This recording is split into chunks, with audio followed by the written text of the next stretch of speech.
What's up everyone? Welcome back to the channel. This is the cute series for CUET 25 exam और आज हम लोग को बच्चों क्वेश्चंस प्रैक्टिस करने हैं।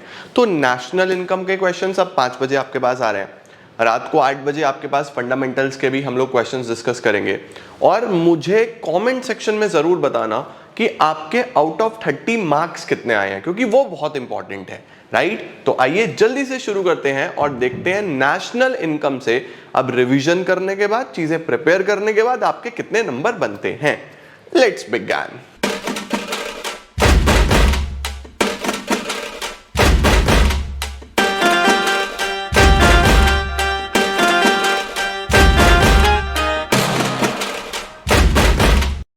शुरू करते हैं बच्चों हम लोग क्वेश्चंस के साथ। सबसे पहला सवाल ये है, देखो स्टॉक वेरिएबल क्या है। अब आप कहोगे सर स्टॉक वेरिएबल भी पूछेगा क्या? बेटा देखो कॉन्सेप्ट्स यही हैं। अगर हम लोगों को वो कॉन्सेप्चुअल क्लैरिटी पे जज नहीं करेगा तो किस बेस पे करेगा, है ना? 60 मिनट का टाइम देना है उसने, हमें 50 सवाल पूछने हैं, तो आप ये एक्सपेक्ट मत करना कि सारे ही क्वेश्चंस कॉम्प्लिकेटेड बनेंगे। भाई हर तरीके का सवाल बनेगा, तो बहुत स्मार्टली आंसर करना हर चीज को, ठीक है? देखो क्या दिया हुआ है हमारे पास। Stock variable is defined as a variable which is measured over a period of time। बिल्कुल गलत हो गया। Measured at a particular point of time। देखो स्टॉक फ्लो पे क्वेश्चन बनता है तो यही पूछ सकता है, तो यही इसका आंसर बनता है। ये भी गलत है, ये भी गलत है, तो फर्स्ट का आंसर बन जाएगा बी। अब चलते हैं क्वेश्चन नंबर 2 की तरफ, ठीक है? क्वेश्चन नंबर 2 में क्या है? क्वेश्चन नंबर 2 है inventory is a dash concept whereas change in inventory is a dash concept। देखो ये है सवाल बढ़िया, अब दिमाग लगाना है इसके अंदर।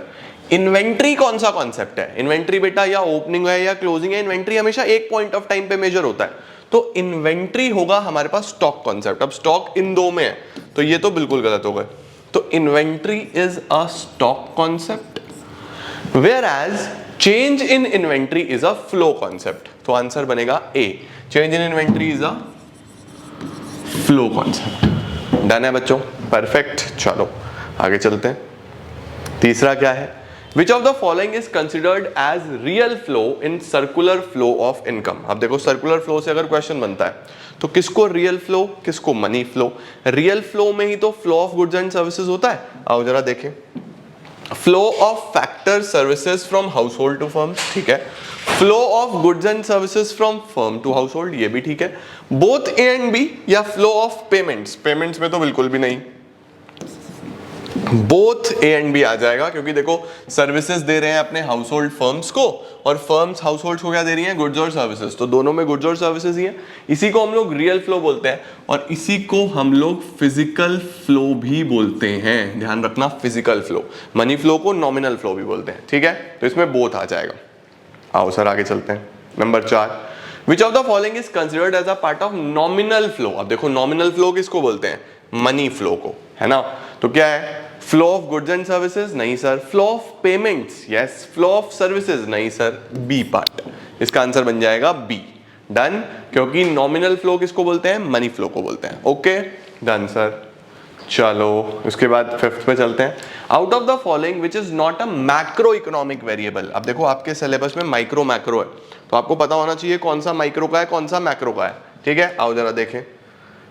Pricing decisions bye Maruti Suzuki, एक कंपनी की बात हो रही है। Fall in the prices of oil, oil एक जनरल स्टेटमेंट दे रहा है, प्राइस गिरे हैं ऑयल के तो पूरे देश में गिरे हैं। Measurement of general price level, ये भी जनरल की बात कर रहा है। प्रोडक्शन इन इंडिया, ये भी जनरल की बात कर रहा है। तो ये है देखो, विच of the following is not a macro, कौन सा मैक्रो नहीं है? तो यही है देखो, मारुति सुजुकी सबसे छोटा कॉन्सेप्ट है, एक ही कंपनी की बात कर रहा है। भाई ये भी जनरल मैक्रो कॉन्सेप्ट है, ये भी मैक्रो कॉन्सेप्ट है, ये भी मैक्रो कॉन्सेप्ट है, बड़ा कॉन्सेप्ट है, तो माइक्रो के लिए तो ए ही बनेगा, ठीक है बेटा? चलो सर आगे चलते हैं। विच of the following assist in measuring economic activity of the country. अगर हमें इकोनॉमिक एक्टिविटी देखनी है देश में तो हम क्या चीज सबसे पहले देखना चाहेंगे? Income, expenditure and product approach. अच्छा जी, उसके बाद income, expenditure and cost approach, business, government and products approach, public, private and consumer approach. तो देखो बच्चों, इनकम, एक्सपेंडिचर एंड कॉस्ट ये तो नहीं, बिजनेस, गवर्नमेंट एंड प्रोडक्ट ये भी नहीं। अब मेरे पास सबसे अच्छे 2 ऑप्शंस आपको दिखाई दे रहे हैं, कौन कौन से? ए है या डी है? ये है सोचने वाली बात कि क्या income, expenditure and product approach है या फिर public, private and consumer approach है। अब देखो बच्चों, प्राइवेट और कंज्यूमर तो एक ही बात हो गई, राइट? तो ये भी गलत हो गया, तो आंसर बनेगा ए। 6 का आंसर क्या आ जाएगा हमारे पास? ए। अब जल्दी से आगे चलते हैं, ये डन है जी। नंबर 7 क्या है? When nominal GDP 480 crore, price index is 120, तो रियल कितना होगा? देखो न्यूमेरिकल अब फटाफट 1 मिनट में करवाना है, तो पूरा तो आपसे सॉल्व नहीं करवाएगा, तो ये एग्रीगेट पे बनेगा या रियल नॉमिनल का बनता है ना? तो देखो क्या करोगे, कैसे निकलता है, हमें क्या निकालना है, तो आपको पता है price index is nominal upon real into 100, ये बेसिक फॉर्मूला है, नॉमिनल अपॉन रियल इंटू 100। हमें क्या क्या दिया हुआ है? नॉमिनल दिया हुआ है 480, इंडेक्स 120 है, ये 120 है, 480 अपॉन रियल इंटू 100, ठीक है ना? परफेक्ट। तो यहाँ पे ये इधर आ जाएगा, इधर आ जाएगा, 0 से 0 कट हो जाएगा, 12, 24, 36, 48, 12 इंटू 4, तो हमारे पास यहाँ पे क्या बन जाएगा? इसका आंसर आएगा बेटा हमारे पास 400, ठीक है? इसको आप यहाँ पे प्लीज 700, ये मिसप्रिंट है, इसको 400 कर लो और आंसर बनेगा ए, 400 करोड़। ठीक हो गया बेटा? तो हमारे पास नॉमिनल दिया हुआ था 480, प्राइस इंडेक्स दिया हुआ था 120, रियल निकालना था, रियल हमारा आएगा 400 करोड़। ठीक हो गया बेटा? परफेक्ट। चलो आगे चलते हैं।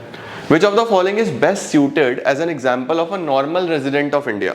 अब देखो बच्चों, नॉर्मल रेजिडेंट कौन है? जो इंडिया में रहता है और जिसका सेंटर ऑफ इकोनॉमिक इंटरेस्ट भी इंडिया में ही होता है, राइट? उसके साथ साथ कुछ छोटे छोटे एक्सेप्शंस हैं, आओ चलो देखते हैं। सबसे पहले Indian representative to UN, Indian representative है यूनाइटेड नेशंस में। Ambassador of Zaire to India, अब किसी और देश का एम्बेसडर है ये। Italian national working in International Monetary Fund office in Mumbai, ठीक है? कोई इटालियन है, वो इंटरनेशनल मॉनेटरी फंड के ऑफिस में काम करता है, लेकिन ऑफिस बॉम्बे में है, तो इसका मतलब वो बॉम्बे में ही रहता होगा। अच्छा, कोई यूएस का नेशनल है, ये भी है बाहर वाला ही, working in World Health Organization office in New Delhi, ये भी हमारे पास WHO में काम करता है, और ये काम कहाँ पे करता है? न्यू दिल्ली में। तो अब आप बताओ इसके अंदर कौन सा आंसर आपको परफेक्ट लग रहा है? व्हाट डू यू थिंक इसके अंदर क्या आना चाहिए? बहुत सोच समझ के बताना बच्चों। अब देखो बेटा, सबसे पहली बात, जितने भी इंटरनेशनल ऑर्गेनाइजेशंस के एम्प्लॉयज होते हैं, चाहे वो WHO का हो, चाहे वो इंटरनेशनल मॉनेटरी फंड का हो, अब भले ही वो दिल्ली में है, भले ही वो बॉम्बे में है, तो वो नॉर्मल रेजिडेंट यहाँ के तो नहीं माने जाएंगे, है ना? क्योंकि वो इंटरनेशनल ऑर्गेनाइजेशंस के एम्प्लॉयज हैं। और वैसे भी अगर देखा जाए तो ये यूएस का है, ये इटालियन है, राइट? एम्बेसडर तो वैसे भी नहीं, तो इंडिया का रिप्रेजेंटेटिव जो है वो ही हमारे पास नॉर्मल रेजिडेंट की कैटेगरी में आ जाएगा। परफेक्ट हो गया बेटा जी, डन सर। चलो number 9, dash is the factor remuneration received by household for providing their productive services. बताओ जरा, जो हाउसहोल्ड अपनी सर्विसेज देते हैं उनको क्या मिलता है? क्या उनको रेंट मिलता है? क्या उनको वेजेस मिलती हैं? क्या उनको इंटरेस्ट मिलता है? क्या उनको प्रॉफिट मिलता है? अब देखो, हाउसहोल्ड जो अपनी सर्विसेज दे रहा है एज वर्कफोर्स, मेहनत जो कर रहा है वो, तो एज वर्कफोर्स जब कोई भी काम करेगा तो उसको रेंट थोड़ी ना मिलेगा, उसको इंटरेस्ट थोड़ी मिलेगा, प्रॉफिट थोड़ी मिलेगा, उसको वेजेस मिलेगा। तो आंसर बनेगा इसका बी, वेजेस। चलो सर, इसके बाद question number 10, which of the following is included in national income of a country. अब बच्चों, नेशनल इनकम के अंदर हमारे पास सबसे इंपॉर्टेंट है कि प्रोडक्टिव एक्टिविटी होनी चाहिए, दूसरी बात हमारा नॉर्मल रेजिडेंट कर रहा हो। आओ जरा चेक करते हैं। सबसे पहले हमारे पास आ जाता है सेल्स टैक्स, जो कि ऑफ कोर्स नहीं आएगा, क्योंकि सेल्स टैक्स गवर्नमेंट कलेक्ट कर रही है, कोई उसमें प्रोडक्टिव एक्टिविटी नहीं हो रही, ठीक है? रोड कंस्ट्रक्शन ये हो रहा है, देखो प्रोडक्शन। फाइनेंशियल हेल्प फिर से एक ट्रांसफर पेमेंट है। सर्विसेज ऑफ अ हाउसवाइफ वैसे भी हम कंसिडर नहीं करते, क्योंकि मनी की टर्म्स में हम उनको एस्टिमेट ही नहीं करते, तो आंसर इसका रोड कंस्ट्रक्शन ही बन जाएगा। इंक्लूडेड नॉट इंक्लूडेड पे क्वेश्चन बेटा जरूर पूछा जाएगा, तो इंक्लूडेड नॉट इंक्लूडेड अच्छे से देख लेना, इस पे सवाल बनता है। ओके, चलो सर, तुम्हें आइडिया हो रहा होगा किस तरीके के सवाल बनते हैं। राइट अभी तक 10 में से 10 काफी बच्चों के सही होने चाहिए, क्योंकि कुछ भी टिपिकल नहीं है और एक्चुअल में एग्जाम भी टिपिकल नहीं है। तुमने अच्छे से पढ़ा हुआ है, तुम्हारे लिए इजी ही होगा। अगला देखो, read the following statement carefully and choose the correct alternative from the following statement. दोनों सही हो सकती हैं, दोनों गलत हो सकती है, एक सही हो सकती है, एक गलत हो सकती है। अब कौन सी है, किस तरीके से है, ये हमको देख के चलना है। ठीक है, चलो देखते हैं। The part of personal income which is spent on consumption by the producer. भाई कंजम्पशन तो प्रोड्यूसर नहीं करता, कंजम्पशन तो कंज्यूमर करता है, तो ये तो स्टेटमेंट ही गलत हो गई। स्टेटमेंट 1 तो गलत हो गया। अच्छा, स्टेटमेंट 2 देखते हैं। The part of income which is either spent on consumption by the household और saved is called disposable income. बोल रहा है, अब सही बोला, कि वो इनकम जो हाउस होल्ड की इनकम है, जिसको या तो वो खर्च करेगा या सेव करेगा, उसको हम डिस्पोजेबल इनकम बोलते हैं। तो ये तो ठीक है, तो डी बनना चाहिए, क्योंकि दोनों सही है, ये गलत है, दोनों गलत है, ये भी गलत है, पहला सही है, ये भी गलत है, तो ऑप्शन बन जाएगा इसके अंदर हमारे पास डी। चलो सर आगे चलते हैं जल्दी से। Land, labour, capital and dash. अरे कितना simple. Are the 4 factors of production and rent, wages, interest and profits are the incomes. बताओ जरा क्या रह गया इसके अंदर। रेंट आएगा, एंटरप्रेन्योरशिप आएगा, एंटरप्राइज आएगा, क्या बनना चाहिए हमारे पास, तो 12th का बनेगा हमारे पास एंटरप्रेन्योरशिप, ए पार्ट। 12th का आंसर बनेगा बच्चों A, land, labour, capital, entrepreneurship. ठीक है। NVA is equal to net value added किसको बोलते हैं। देखो सबसे पहले आपको पता होना चाहिए कि जीवीए क्या होता है, value of output minus intermediate consumption. और अगर आपको ग्रॉस से नेट पे जाना होगा तो इसमें से आपको क्या माइनस करना पड़ेगा, डेप भी माइनस करना पड़ेगा। तो देखो जरा क्या है, क्या बनेगा।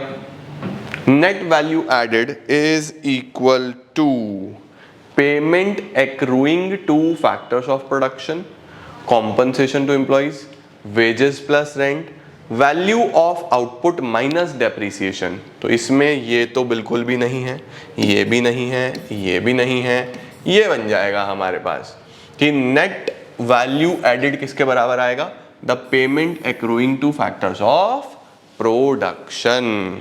ठीक हो गया बच्चों, परफेक्ट, डन सर। आगे चलते हैं, question number 14। Brokers commission on sale and purchase of second hand goods is included in national income as. क्यों इंक्लूड किया जाता है, it is a part of gross capital formation, it is a part of compensation of employees, it is an income earned for rendering productive services in the current year. ये बिल्कुल सही है भाई, उसने अपनी कमीशन दी है तो वो कहीं ना कहीं एक प्रोडक्टिव सर्विस है ना बच्चों, सीधी सीधी सी बात है, वो तो एक प्रोडक्टिव सर्विस है, तो इसलिए उसको इंक्लूड करा जाता है। Done. Continuous sectoral flow of goods and services in an economy is known as the flow of goods and services. Goods and services को क्या बोलोगे, real flow, circular flow, nominal flow, क्या बोला जाएगा, जल्दी जल्दी से सोचो फटाफट से, क्या बोला जाएगा, रियल फ्लो सर।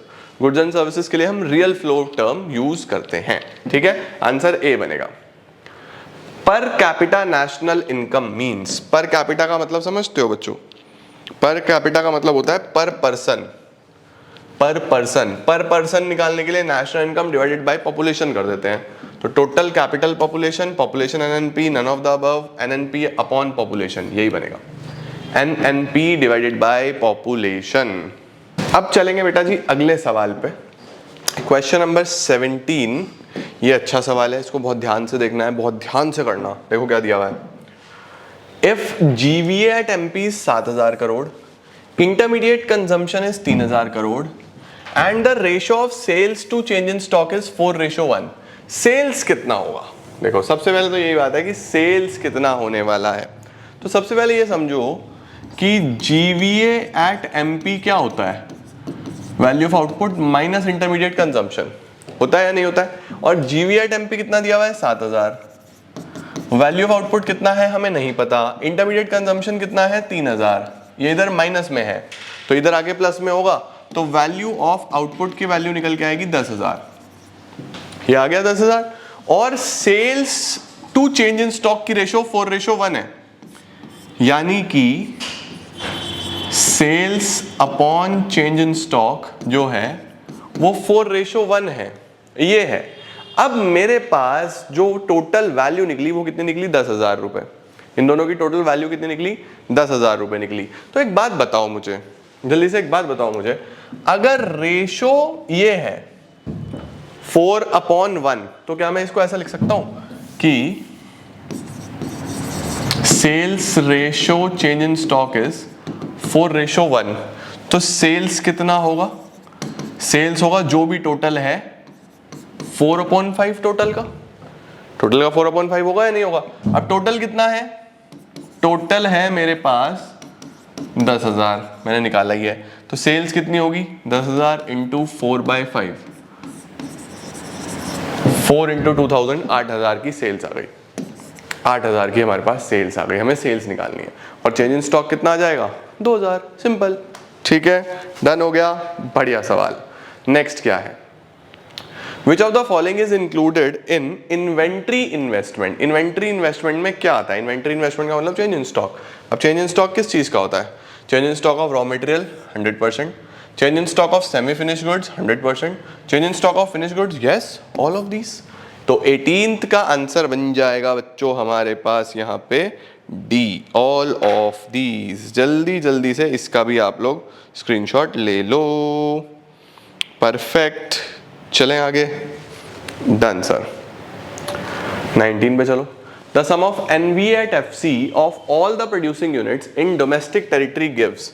अगर हम सारी की सारी the sum of net value of factor cost of all the producing units, जितनी भी प्रोड्यूसिंग यूनिट्स से हमारे पास डोमेस्टिक टेरिटरी में जितना भी प्रोडक्शन हुआ है उस सबको जोड़ के अगर हम नेट वैल्यू निकालें तो क्या मिलेगा। देखो भाई, नेट वैल्यू है तो जीडीपी तो आएगा नहीं, राइट। और सारे के सारे प्रोड्यूसिंग यूनिट्स का आप निकाल रहे हो, प्रोड्यूसिंग यूनिट्स का निकाल रहे हो, तो हमारे पास फैक्टर कॉस्ट पे बनेगा, तो वो बनेगा NDP at FC। तो 19 का आंसर बनेगा D, NDP at FC। Market price पे हम कब देखते हैं, मार्केट प्राइस पे हम तब देखते हैं जब हमें कोई चीज बेचनी होती है, सेल कर रहे होते हैं। ठीक है, चलो सर 20 क्या है, इकोनॉमिक वेरिएबल्स सच एज, कौन कौन से economic variable, national income, profit, ये क्या है, स्टॉक है, फ्लो है, डेप्रिसिएशन है, क्या है, फ्लो है बेटा, है ना भाई। नेशनल इनकम पूरे साल की है, प्रॉफिट पूरे साल का है, तो फ्लो वेरिएबल में जाएगा, the answer will be flow. 21 पे चलते हैं। विच of the following is included in estimation of national income, बताओ जी कौन सा नेशनल इनकम में इंक्लूड किया जाएगा। आओ जरा देखें। सबसे पहले शुगर परचेज्ड बाय अ रेस्टोरेंट, बच्चों रेस्टोरेंट खरीद रहा है, शुगर इंटरमीडिएट गुड है, इंक्लूड नहीं होगा। Expenditure incurred by a house hold on goods and services, house hold ने खर्चा करा गुड्स और सर्विसेज पे, 100% इंक्लूड होगा क्योंकि प्राइवेट फाइनल कंजम्पशन एक्सपेंडिचर है, होगा। Contribution toward social security schemes by an employee, employee का कॉन्ट्रीब्यूशन इंक्लूड नहीं होता। Steel purchase by car manufacturing company, फिर से इंटरमीडिएट गुड है, तो बी ही इसका आंसर बन जाएगा। Done sir. 22 पे चलते हैं। अब क्या दिया हुआ है 22 में, suppose in an economy there are only 2 firms A and B, calculate GDP at MP from the given table. आपको जीडीपी एट एमपी निकालना है, हमारे पास 2 फर्म्स हैं तो दोनों का अलग अलग निकाल के फिर सम कर देंगे, राइट। आओ जरा देखें, पहले वाली का sales plus change in stock 50 और 20 70 माइनस इंटरमीडिएट कंजम्पशन, तो इसका तो 70 आ जाएगा क्योंकि value of output minus intermediate consumption करना है, ए का तो यही आएगा। इसका 200 माइनस 30 क्योंकि प्लस करना है लेकिन क्योंकि माइनस का है तो 170 माइनस 100, ये भी 70 आ जाएगा, तो 70 और 70 140 करोड़ बनेगा बेटा। बी पार्ट बन जाएगा इसका आंसर 140 करोड़। मैंने सिंपली क्या करा है, sales plus change in stock minus intermediate consumption, ये जीवीए आ गया है ना, और 2 ही फर्म्स हैं तो हमें जीडीपी एट एमपी निकालना है, वही GVA is equal to GDP, perfect, done sir. आगे चलते हैं। To get GVA at base prices one among the following will be added to GVA at FC. अच्छा, चूज द करेक्ट ऑप्शन। बताओ जी, हमें जीवीए चाहिए बेसिक प्राइजेस पे, basic prices यानी मार्केट प्राइजेस पे, तो जीवीए एट एफसी में क्या ऐड करें, फैक्टर कॉस्ट से मार्केट प्राइस तक जाने के लिए क्या ऐड करना पड़ेगा, एनआईटी ऐड करना पड़ेगा, नेट इनडायरेक्ट टैक्सेस, एनएफआईए नहीं, ये होगा B part, net production taxes. Done sir. 24 पे चलते हैं। The household receive transfer payments from government and firms, pension, scholarship, prizes, they are part of. ये किसका पार्ट होता है? क्या ये कंपनी इनकम है, क्या ये गवर्नमेंट इनकम है, क्या ये पॉकेट इनकम है, क्या ये पर्सनल इनकम है? ये किसका पार्ट होता है बच्चों? जितनी भी इस तरीके की चीजें मिलती है ना भाई, जो पे कर रहा है उसके तो पेमेंट है, जिसको मिल रहा है उसकी पर्सनल इनकम है, तो ये पर्सनल इनकम का पार्ट होता है, डी पार्ट। ठीक है जी, perfect. 25 which of the following will be included in national income? लो बेटा, अब इसमें ध्यान देना, यहां ABCD मत लगा देना जल्दी जल्दी में, ऑप्शन देखो, BCE only, C&E only, DCE only, ABCDE only. अब देखो बच्चों, सिर्फ इसमें A है, देखते हैं फिर भी। रमेश ने अपनी गाड़ी जो है 5 लाख रुपए में बेची, which he use for 2 years, second hand goods, ये तो हम इंक्लूड करते ही नहीं है। देखो लिखा हुआ विच of the following will be included, तो सेकेंड हैंड गुड्स है, ये तो इंक्लूड होगा नहीं, तो ये तो नहीं आएगा। दूसरा, interest paid on car loan taken by Mohan, Mohan ने कोई गाड़ी लिया है भाई, उसने प्रोडक्शन पर्पस के लिए नहीं ली होगी, कंजम्पशन पर्पस के लिए ली होगी, तो ये भी नहीं इंक्लूड होगा, ये भी नहीं होगा। Interest on debentures, interest on debentures क्या है? कंपनी ने डिबेंचर इशू करे हुए हैं, उस पर इंटरेस्ट पे कर रही है कंपनी। अच्छा जी, ठीक है। Radha purchase goods worth ₹1000 to prepare cakes to be sold in an exhibition. Radha ने परचेज करे हैं गुड्स 1000 रुपए के, क्या बनाने के लिए? केक बनाने के लिए, तो ये तो इंटरमीडिएट हो गया है ना, ये भी हम कंसिडर नहीं करेंगे। Profit earned by Reliance industry from their branch in London. अब देखो, ये तो रिलायंस इंडस्ट्री का पैसा है, ब्रांच भले ही लंदन में हो, तो ये तो इंक्लूड होगा। तो यहां से तो बस C और E दो ही ऑप्शन दिख रहे हैं, तो 25 का जो आंसर बनता है वो बनता है C, that is C&E only. A, B और D ये तो हम कंसिडर नहीं करेंगे। ठीक है बच्चों। To find gross value added arrange the following in sequence. इसको आपको सीक्वेंस में अरेंज कर देना है। क्या निकालना है? GVA निकालना है। चलो भाई, GVA कैसे निकलता है? GVA निकलता है हमारे पास value of output minus intermediate consumption. अब वैल्यू ऑफ आउटपुट कैसे निकलता है? Sales plus change in stock minus intermediate consumption. आओ जरा देखें क्या है हमारे पास। सेल्स में हमें डोमेस्टिक सेल प्लस एक्सपोर्ट लेना पड़ेगा, डोमेस्टिक सेल प्लस एक्सपोर्ट, तो CB। ठीक है, सबसे पहले सेल्स में domestic sales plus export plus change in stock, change in stock है हमारे पास ये E, ये आ जाएगा E, minus intermediate consumption. Intermediate consumption के लिए domestic purchases D plus import D and A, ये आ जाएगा। तो CBEDA, CBEDA नहीं नहीं नहीं, CBEDA ये रहा C पार्ट। तो इसका आंसर बनेगा बच्चों C पार्ट, इसका आंसर आ जाएगा C, ये भी हमारे पास हो गया डन। परफेक्ट, चलो सर ये भी डन है जी। 27 पे चलते हैं। Value added method of calculating aggregate annual value of goods and services is called. Value added method का दूसरा नाम क्या होता है? Income, expenditure, product.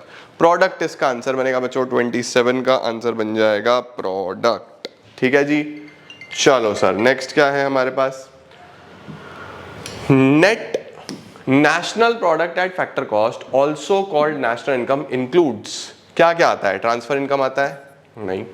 Factor income आता है? बिल्कुल। बोथ? नहीं नहीं, सिर्फ फैक्टर इनकम्स आती हैं, तो बी पार्ट इसका आंसर बन जाएगा। 28 का बनेगा बी।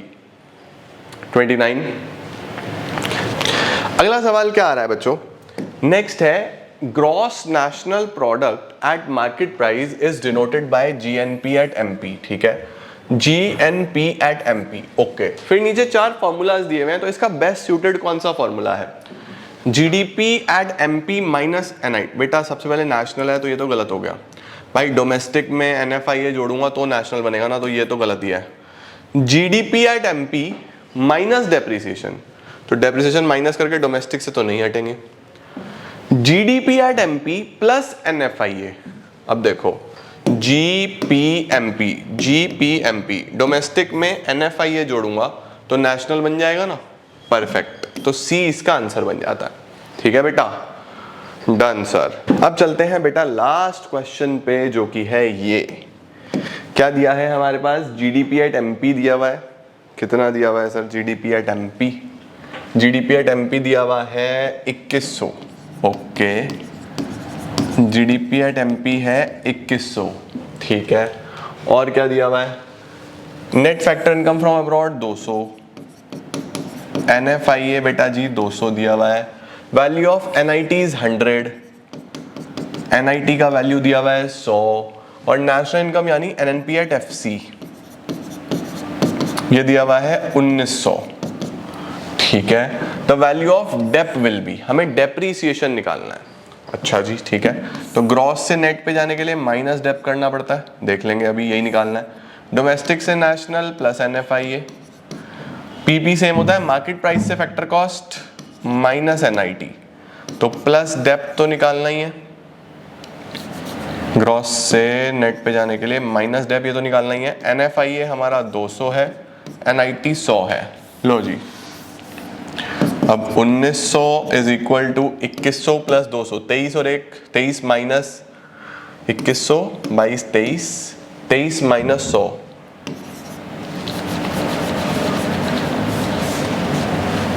2200 माइनस डेप्रीसिएशन, ये आ गया बेटा, राइट, परफेक्ट।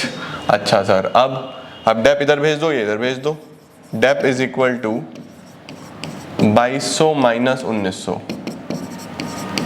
300 आंसर आ जाएगा बेटा, 300 करोड़ हमारे पास यहाँ पे आंसर आ जाएगा। समझ में आया? देखो हमारे को ये दिया हुआ था जीडीपी एट एमपी, ये दिया हुआ था एनएनपी एट एफसी, ये 1900 ये 2100। फॉर्मूला मैंने लगाया बस, डेप्रिसिएशन माइनस करना पड़ेगा, एनएफआईए प्लस करना पड़ेगा और एनआईटी माइनस करना पड़ेगा। तो 2100 22 23 माइनस 1 यानी 22, तो 1900 ये रहा, 2200 ये रहा, माइनस डेप इधर ये इधर, 300 करोड़ हमारा आंसर। तो ये थे बच्चों हमारे पास कुछ क्वेश्चंस, आपको आइडिया हुआ होगा देखो किस तरीके से एनटीए क्वेश्चंस पूछता है, ठीक है। कुछ छोटी मोटी कैलकुलेशंस या फिर क्या इंक्लूड होगा क्या इंक्लूड नहीं होगा, कौन हमारा रेजिडेंट होगा कौन नहीं होगा, इस तरीके के क्वेश्चंस ही पूछे जाते हैं नेशनल इनकम से। तो आपको आने चाहिए, कॉन्सेप्चुअल क्लैरिटी पे फोकस करना। रात को मिलते हैं, रात को अकाउंट्स के क्वेश्चंस करेंगे और चीजें पैक करेंगे, ठीक है। Thank you so much everyone, keep growing, keep glowing and keep smiling.